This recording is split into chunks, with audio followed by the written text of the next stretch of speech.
connaissiez déjà notre boutique? Non, c'est la première fois que vous venez. Bah écoutez, j'en suis honorée. Est-ce que je peux me permettre de vous demander comment vous nous avez connus?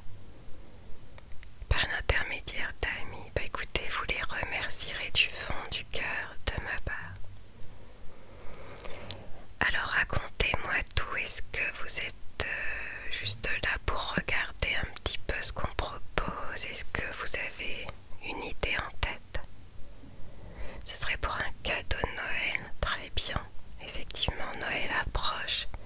Je pense que c'est le bon moment pour faire ces cadeaux quand on a encore du stock, pas mal de choix. Ce serait pour une personne de quel âge? Très bien. Et c'est quelqu'un qui aime aussi beaucoup jouer aux jeux de société, plutôt jeux vidéo. Plutôt jeux de société, d'accord. Et alors est-ce que c'est plutôt des jeux de plateau? On peut avoir des jeux un peu interactifs ou plutôt des jeux de cartes. Ok, la personne adore le Uno, donc ça c'est une très bonne information. Ça peut grandement m'aider. Donc plutôt jeu avec des cartes à jouer à plusieurs, entre amis, lors d'une soirée par exemple. Très bien, je vois tout à fait. Alors j'ai plusieurs jeux que je peux vous proposer. Alors celui-là je l'aime tout particulièrement, Color Addict.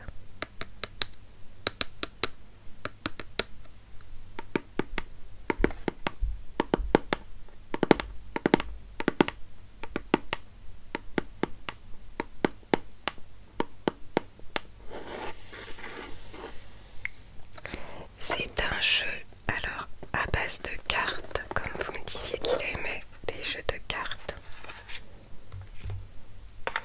Vous allez vite comprendre le principe. Je vous explique un peu les règles du jeu parce que comme ça je trouve que c'est plus facile. On peut démarrer à jouer à peine le jeu déballé à Noël. Vous avez donc plusieurs cartes comme ça.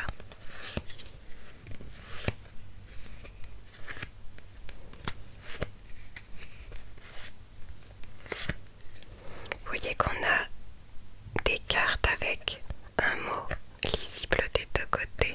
Là le mot brun, donc ça indique une couleur.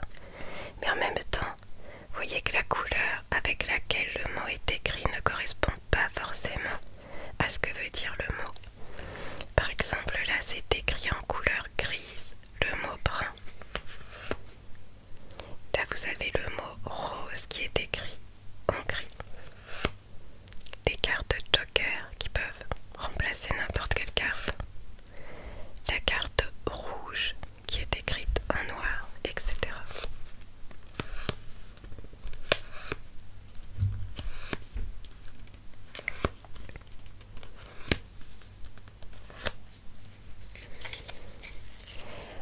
Alors on va battre les cartes.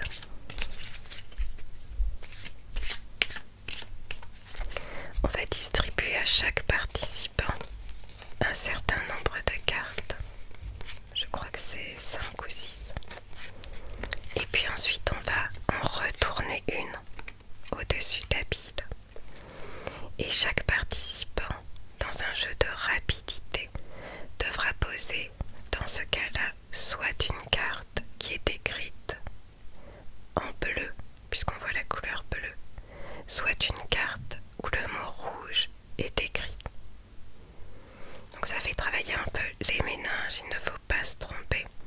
Si on veut passer au niveau du dessus, alors on va chercher à avoir par exemple uniquement une carte de la couleur. Et là il ne faut pas que le cerveau se trompe, on lit rouge, mais on ne pourra poser que des cartes bleues.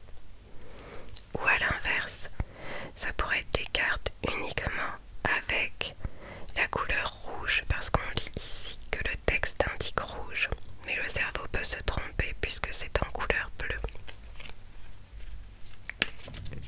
C'est ce que j'aime bien avec ce jeu, c'est qu'on peut choisir justement différents types de jeux à partir des mêmes cartes. Il faut pratiquer et puis voir quel est le mode de jeu qu'on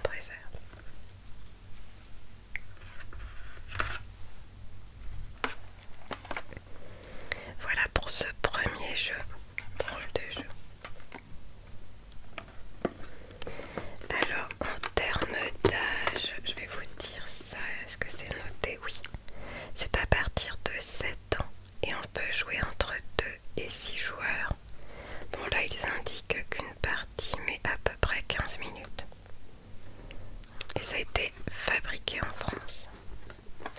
Donc ça, moi c'est un jeu que j'aime beaucoup personnellement. Ensuite, ah oui, il y a un autre jeu que j'aime bien. Alors ça c'est un jeu qui permet de voir est-ce qu'on arrive à bien communiquer sans la parole.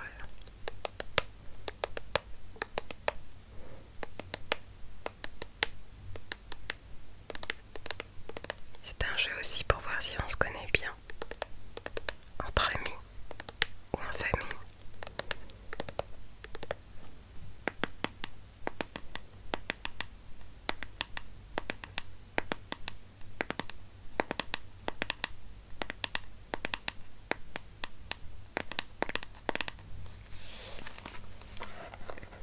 Alors il s'appelle The Mind.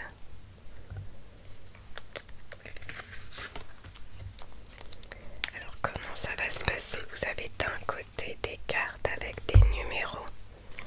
Alors c'est numéroté de 1 jusqu'à, je sais plus si c'est 100 ou 101, je ne sais plus. Ça c'est les cartes niveau. Donc on démarre niveau 1 et puis à chaque fois, dès qu'on a fait un tour, on monte de niveau. On va battre les cartes.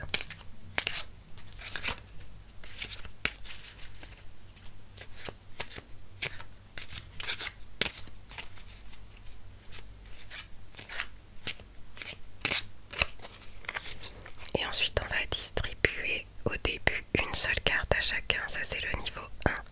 Pour le niveau 2 ce sera 2 cartes à chacun. Niveau 3, 3 cartes à chacun, etc. Donc on commence avec le niveau 1. Je vous distribue une carte. Je prends une carte. Je ne peux pas vous montrer ma carte et vous ne pouvez pas me montrer votre carte. Uniquement en jouant sur les silences, sur le temps qui s'écoule, il faut qu'on arrive à ce que la plus petite carte soit posée en premier et que la carte avec le plus grand chiffre soit posée en deuxième. Donc là par exemple, je vais attendre vraiment quelques secondes et puis je vais poser la mienne. Parce qu'en l'occurrence c'était un 7. Et je sais que si vous ne vous jetez pas dessus, c'est que vous n'avez pas un chiffre entre 0 et 10. Vous allez attendre plus longtemps, puis vous avez une carte vraiment plus haute. Évidemment ça se complique quand on commence à avoir 2 cartes. Et c'est tout un système où il faut essayer d'attendre le bon moment, se regarder dans les yeux, essayer de deviner si l'autre personne est très tranquille parce qu'elle a des chiffres très élevés, 90, 100. Donc elle se dit bon, je te laisse poser tes cartes. Ou au contraire, est-ce qu'il y a un peu d'hésitation, un petit peu d'angoisse parce que les chiffres sont proches,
on va en disposer plusieurs sur le plateau qu'on va prendre au hasard. Donc pareil, on mélange.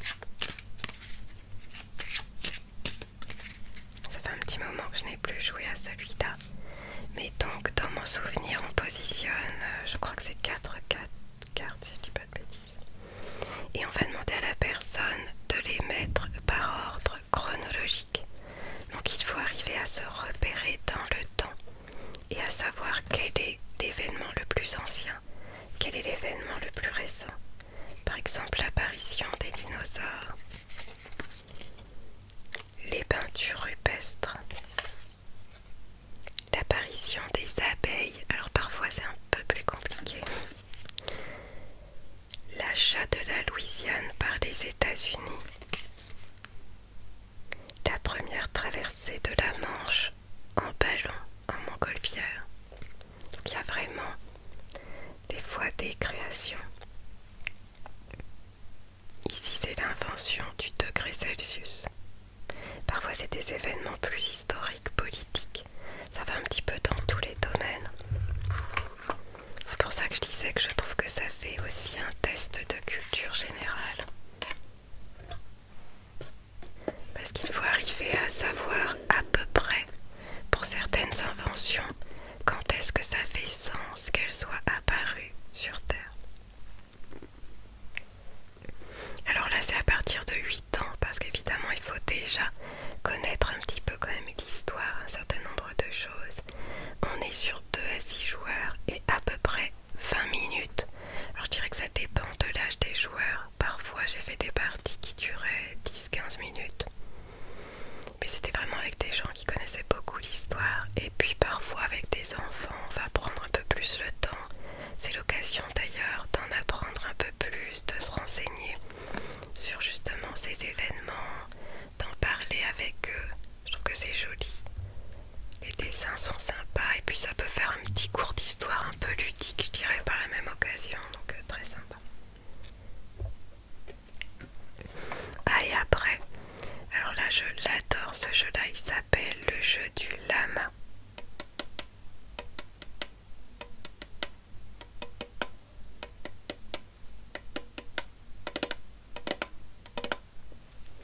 C'est un jeu de cartes, alors je trouve qu'il n'est pas prise de tête du tout.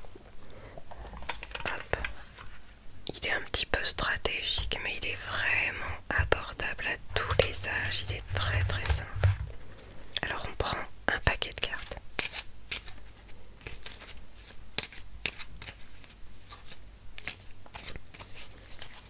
On va distribuer 6 ou 7 cartes à chaque participant.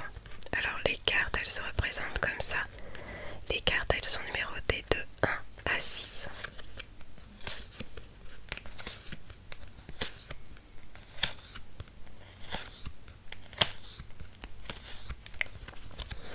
Et puis on a des cartes comme ça qui sont les cartes lama. C'est un peu l'équivalent du 7 on va dire puisqu'il arrive juste après le 6. On va distribuer donc les 6 ou 7 cartes comme on veut aux participants et on va retourner une première carte comme ça au-dessus de la pile qui reste. Et chaque participant donc se retrouve avec ses cartes. Admettons que ce soit votre jeu. Là il y a un 3 et donc il va falloir monter 4, 5, 6, lama et on revient à 1, 2, 3, 4, 5, 6, lama, 1, etc. etc. On joue chacun notre tour. Petite particularité, là on peut mettre donc un 4 ou bien on peut mettre un 3. On peut mettre la même carte que celle qui est présente. Soit un 3, soit la carte du dessus. Mais pas en dessous, pas 2 fois au-dessus. Donc là il y a un 3. Donc vous regardez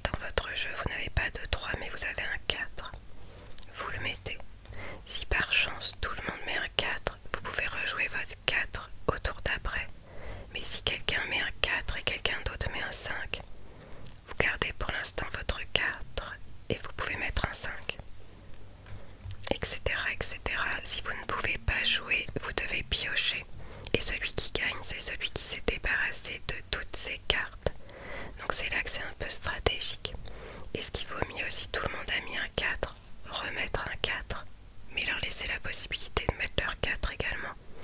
Est-ce qu'il vaut mieux tout de suite passer au 5 pour faire monter comme on veut?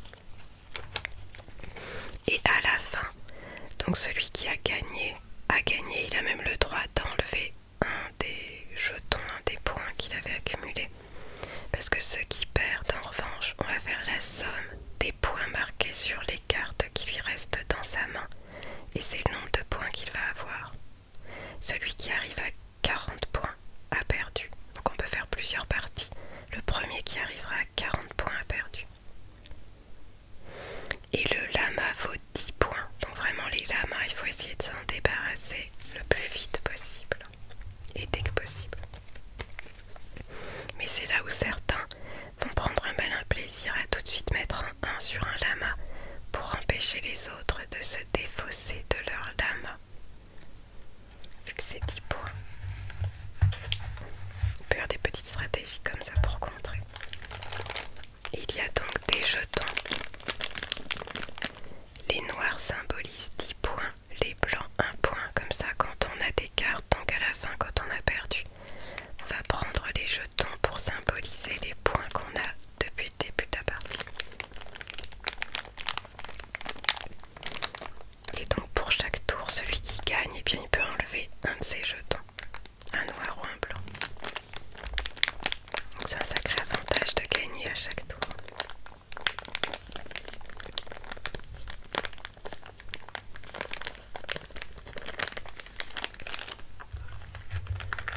Donc je trouve que celui-là, il n'est pas prise de tête du tout, ça peut se jouer très vite. Hop, hop, on pose ses cartes, on réfléchit un petit peu mais pas trop. Très sympa, on peut bien rigoler en famille. C'est à partir de 8 ans, de 2 à 6 joueurs. Il y a marqué dessus, ne vous faites pas alpaga.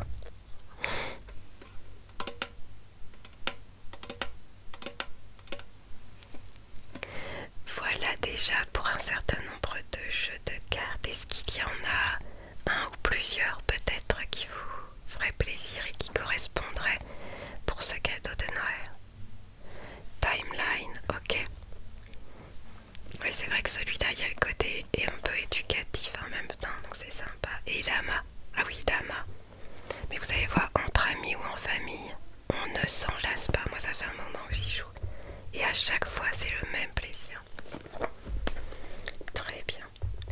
Est-ce qu'on vous fait un petit paquet cadeau peut-être? Comme ça, vous n'aurez pas besoin de le faire. Vous pourrez juste glisser les paquets sous le sapin. Très bien, je vais demander à ce qu'on vous prépare tout ça. Si vous pouvez juste passer voir ma collègue à côté, donc elle va vous encaisser. Vous lui demandez de préparer les paquets cadeaux, elle va faire tout ça pour vous. Voilà, je vous remets les 2 exemplaires. Et alors surtout, jouez bien, profitez-en bien, vous m'en direz des nouvelles. N'hésitez pas à repasser un peu après Noël pour me dire si vous avez pris plaisir, j'en suis certaine. Mais vous pouvez me raconter plein de petites anecdotes. Merci beaucoup, je vous souhaite de